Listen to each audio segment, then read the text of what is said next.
Berry the little snail and Dolly the ladybird play with their forest friends in their happy little world. Dolly the ladybird and Berry the little snail, always fun games to play, always a brand new tale. Berry and Dolly say, what will we learn today? The Little Bumblebee.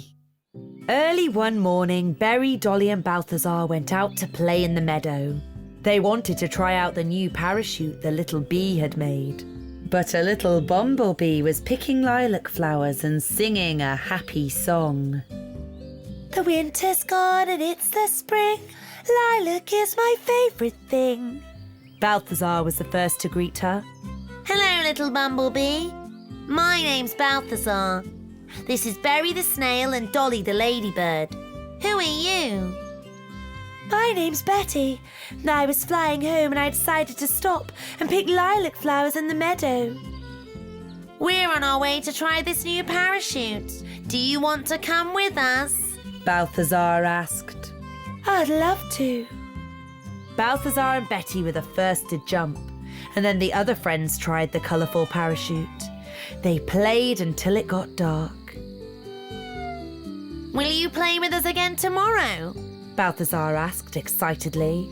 I can't. I have to leave early tomorrow morning. My home is far away from here, and I still have a long way to go. So Berry, Dolly and Balthazar said goodbye to Betty. Balthazar looked very upset, so Dolly asked him, "What's wrong?" Balthazar's got a girlfriend. Berry laughed.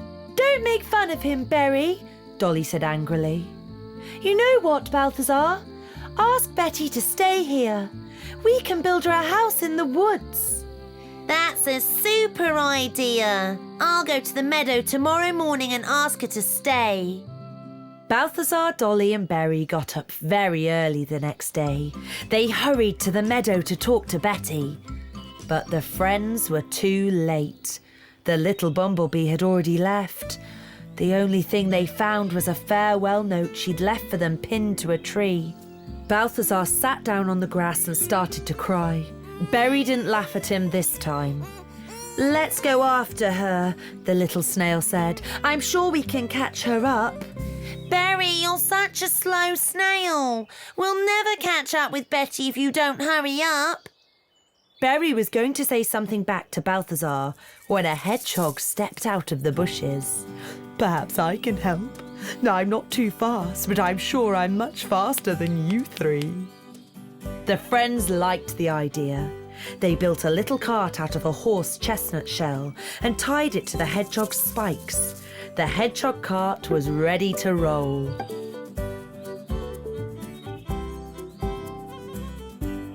Let's rest a little while, Dolly suggested when it got dark. We'll carry on tomorrow morning. Balthazar started to cry again. We'll never find her. I can smell something sweet. It's lilac blossom. Lilac? Dolly wondered. But there aren't any lilac bushes around here. Let's look around. Would you like to come back and live with us? We could build you a little bumblebee house in a tree. You wouldn't have to fly back to your faraway home. We'd be so happy if you lived with us. That's a super idea. We'd all be very happy. Berry and Dolly nodded. Thank you. I'd love to come and live with you, Betty replied. She was happy. You came all this way to find me. That's so nice of you. They all jumped into the hedgehog cart and trundled back to the meadow. They started to build the house the very next morning. They built Betty a pretty treehouse near the lilac field. When the bumblebee's house was ready, they had a big party. All the forest friends were invited. They danced and ate late into the night and made their new neighbour very welcome indeed.